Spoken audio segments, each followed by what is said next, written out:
G'day guys, welcome back to another video with Enno here from Fantasy Take TV. Today we'll be going through just quickly my team and trades for round, I want to say 19, almost losing track now. Not too many rounds left to go, so this week has thrown up a couple of spanners just for my team and I guess probably most teams with George Hewitt, but also with Darcy Cameron, who I think I will be trading this week as well. But as you can already see, looking at my defender bench with Hewitt out, Massimo hasn't made the cut for tonight. He won't be in, and then Rory Thompson is just still out. I don't know if he'll ever be back. So not going Buku at that week has obviously come back to bite me. He's got dropped, come back now and playing defence, which, is pretty good role for him. It's where he's played, I think, most of his career, and I think he scored a 50 or 60 last week playing that role. So if I had him, I probably wouldn't be trading Hewitt. I'd take that score, or probably at least see what he scores, which I think you can do.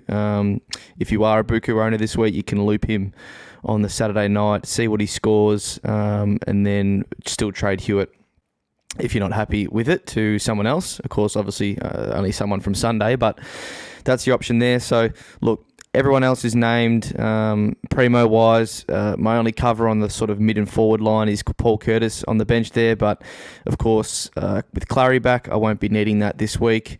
So it really just comes down to how many trades I want to use. Do I want to use just one on Hewitt and keep Darcy Cameron this week, who is an option? He does have Essendon, and his break even, however, is 130. So to me, I'm looking at it that although Grundy isn't back this week, he will be, whether it's next week or the one after. And by then, I most likely assume Cameron will be closer to sort of 490. He'll definitely, I would say, be under 500k by then, unless he goes with a monster score this week.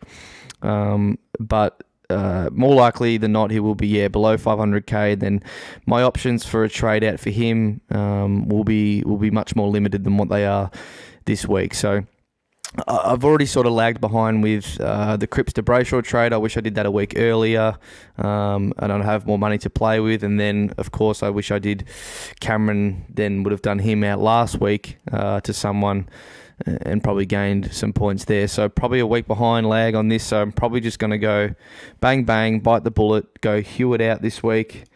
As I have no cover in the back line. I'm not too keen on taking a donut at this point of the year. I'm sort of charging, so to speak, into a somewhat respectable rank, and I sort of want to keep that going. It is risky. I would like to hold on to probably an extra trade and have two for the last sort of 4 weeks, but I think just the way it's going with Hewitt out, it's also the back injury that we don't really know how bad it is. So is it just going to be this week? Is he going to be managing it for another week or so? And if so, the definite play here would to be trading him out. Now, who I can afford to get, I'm sure you just saw it there in the back line, there really isn't much. So Stewart would be nice if he was back this week. I'd probably go him and then a cheaper forward, but he's not. There's no one really else to get that's averaging more than Doherty. I'm not super keen on it. If I could get Bailey Dale, I probably would.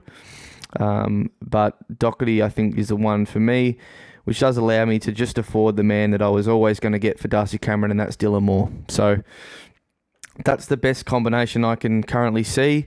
If I was to go someone else, and I mean, the thing is, if we just click defender here, I actually don't really, I don't not own anyone that you would get instead. If it was a Sinclair or Dawson or Sis or something like that, they're all the big guys going really well. I've already got all those. So like I said, Bailey Dale, if I had the cash to do that and more, I think I would go him instead. I'd be more comfortable with Dale instead of Doherty.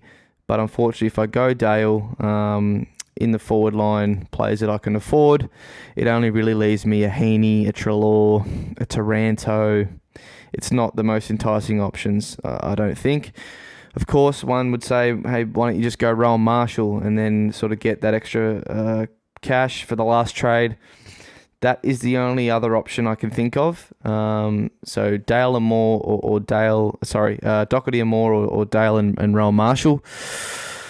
I just don't know how much I trust Rowan Marshall. It's sort of, sort of getting rid of one, not issue, but my concern with Doherty and bringing it to the forward line instead with Rowan Marshall instead of Dylan Moore, where I'm just I know Rowan has pretty good upside as a solo ruck. I just do worry about his sort of injury run that he's had over the past sort of 12 to 18 months. So I think I'm going to settle on the Doherty and Dylan Moore route.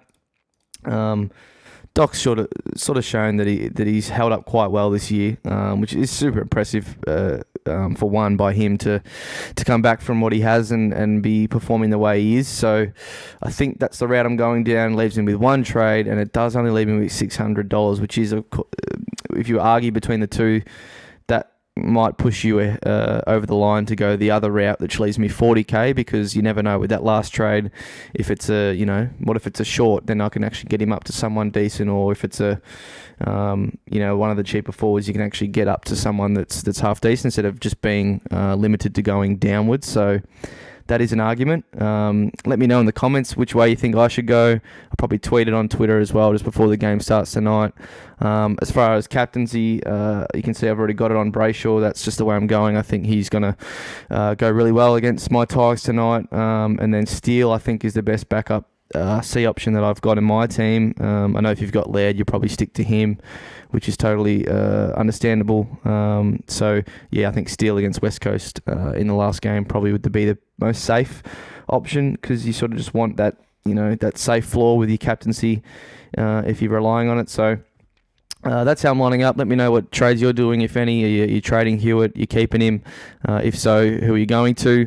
And then any Darcy Cameron owners out there, what do you think? Who are you going to if you are trading him, or are you just going to hold on to him and see till Grundy gets back?